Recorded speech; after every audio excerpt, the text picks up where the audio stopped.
The SOS. They sent an SOS to the galaxy. Deathworlder Armada heard it first. HFY, HFY. The stars above the Zanari shimmered like 1,000 cold eyes, watching silently as death drew near. Dr. Tesha Velmari steadied her trembling hand as she triggered the emergency beacon. Her clawed fingers hovered over the final command. The Krell warships were closing in. She could see them through the broken forward viewport. Monstrous crescents of iron-black metal, bristling with weapons. "We shouldn't have been here," she whispered. They'd come to the Darnex system for research, peaceful scans of prebiotic worlds. The Valoran Expanse had labeled the region low threat. No known sentient life, no military activity. They were wrong. So very wrong. Behind her, screams echoed down the corridor. The Krell boarding parties were already inside. Tesha keyed in the final sequence. SOS, all frequencies, non-combatant vessel, under attack, coordinates enclosed. The beacon thrummed, and the pulse shot out, up into the void, through the stars, to whoever was listening. She didn't expect a reply, especially not from them. 2 days earlier, Valoran Senate, Capital Orbit. "Let the record show," intoned Arch-Counselor Jurith Khan, "that the Krell Dominion has violated Expanse territory and committed acts of aggression against non-combatant vessels. The matter is under consideration." The Senate floor buzzed with muted discussion. No action would be taken. Not yet. Not until votes were counted, economic risks assessed, and diplomatic channels exhausted. But in the far corner of the chamber, Ambassador Reese Morgan of the Terran Confederation sat silently, his expression unreadable. No one spoke to him. No one had to. His people had offered assistance. The Senate had declined. Deathworlders were too unpredictable. Terran border, the 7th Expeditionary Fleet. Aboard the TSV Harbinger, Admiral Camille Orlon received the SOS. It was brief, unencrypted, and unmistakable. Valoran Research Vessel Zanari. Civilian Registry. Coordinates confirmed. Krell contact, said tactical AI veil. Admiral Orlon stared at the holographic display. No response from the Expanse. No fleet mobilization. No defense. Just silence. "Set course," she said, awaiting authorization from Expanse Command. "I don't need Expanse permission," Orlon snapped.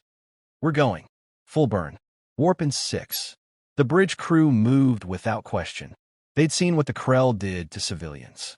And they knew what happened when humans arrived first. The Valoran perspective. Tesha ran, through sparks and flickering lights, past the bodies of her friends and colleagues. They had come for science, for exploration. Now, they were dying like animals. The Krell didn't negotiate. They invaded, killed, took what they wanted. In seconds, the Zanari's defense systems had been shredded. She ducked into the Xenobotany lab, sealed the door behind her, and activated the stasis field. It wouldn't hold long, but maybe just long enough. Just long enough for the impossible. Outer Darnex system, Krell flagship Zorik.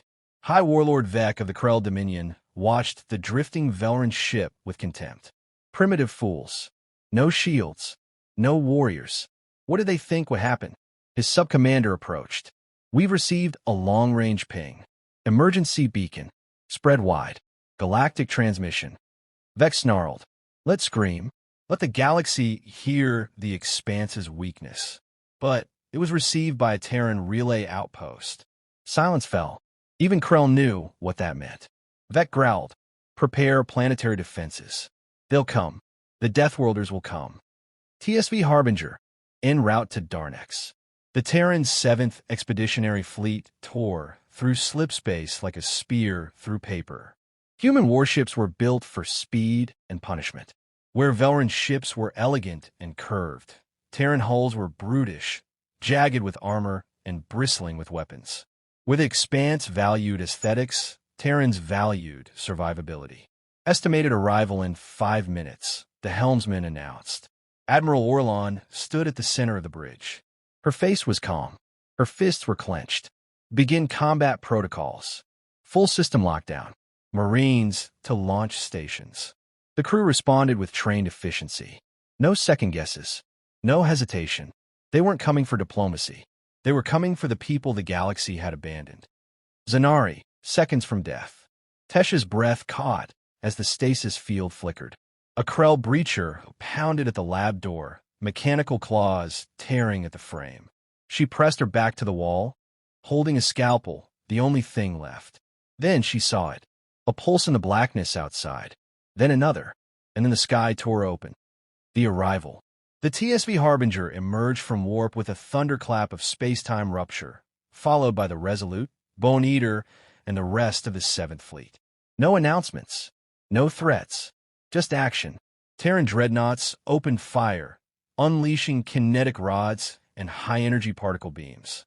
Krell ships, caught mid-maneuver, exploded like overripe fruit. Drop pods launched, dozens at a time, streaking toward the Zanari and Krell boarding platforms.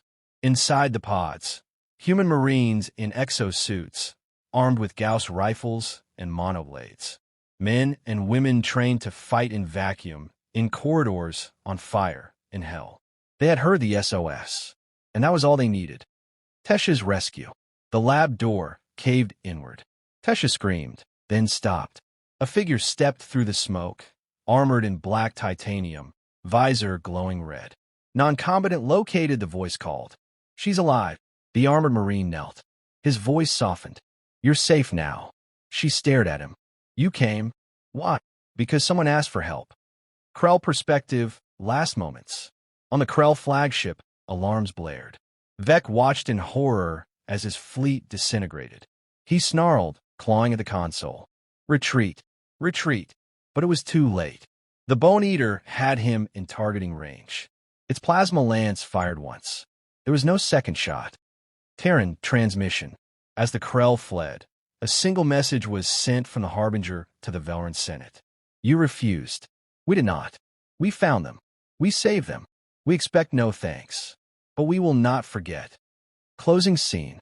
The survivors of the Zanari, all 17 of them, were taken aboard Terran vessels. Tesha sat in the medical bay, bandaged, stunned.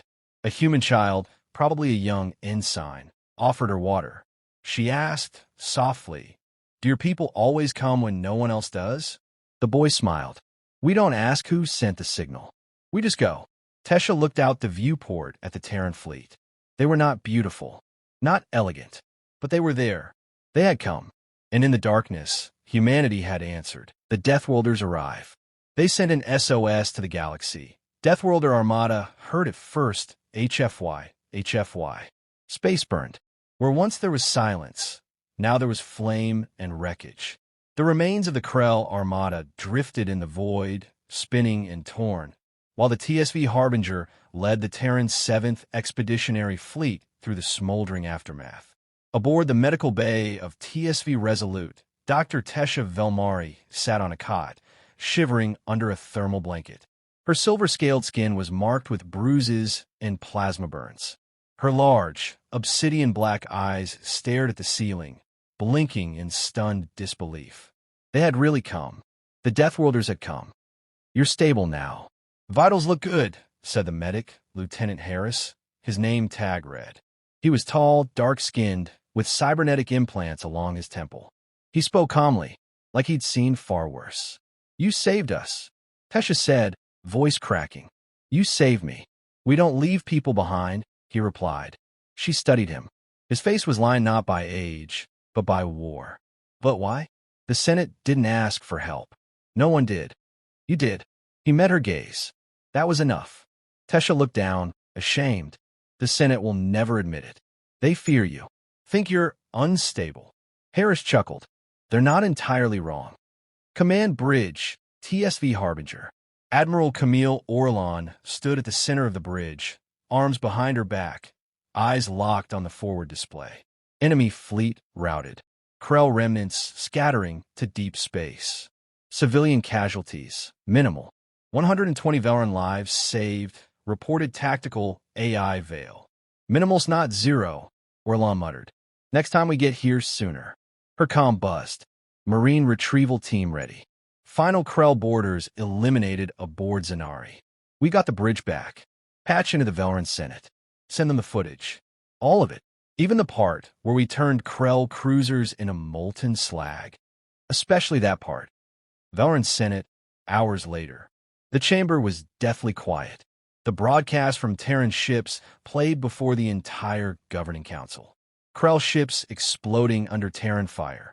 Human Marines pulling wounded Valerans from airlocks. Tesha, bloodied and sobbing, being wrapped in a thermal blanket. And then, the message. You refused. We did not. We found them. We saved them. We expect no thanks. But we will not forget. Whispers. Murmurs. Arch-Counselor Jurith can clear his throat. It appears the Terrans have intervened. An ambassador said quietly. Intervened? They annihilated a Krell war party. And saved lives we didn't. There was no reply. Krell prison ship on the run. High Warlord Vec limped across the burning deck of his crippled vessel. His command staff was dead. His fleet destroyed. His pride shattered. They came like beasts, his last officer rasped. Without warning. Vec bared his fangs. We are the Krell. Dominion cannot fall to Terran vermin. You still don't understand, came a voice. A Terran boarding team stepped through the bulkhead breach. 5 armored figures, weapons raised. The one in front spoke through a helmet mic. You heard her call. A shot echoed. Darkness fell. Terran combat log. Internal review. Mission. Civilian extraction. System Darnex. Hostile forces. Krell Dominion. 13 warships. 5 boarding parties. Friendly casualties. 4 Marines Kia. 3 wounded. Civilian survivors. 122 recovered from Zanari and outlying escape pods. Enemy status. 100% routed or destroyed. Admiral's note. We responded because no one else did. We fought because it was right. Let history remember which hands pulled innocence from the fire. TSV Harbinger, Recovery Bay. Tesha watched the Terrans as they worked. Efficiency, precision, brutality when needed, compassion in its aftermath. Lieutenant Harris returned with a datapad. Senate wants to speak to you. They want a statement. A public one. She blinked. Why me? You're alive. You're Valoran. And their scared people saw what happened. Tesha stood. Her back ached. Her side throbbed. But she stood tall.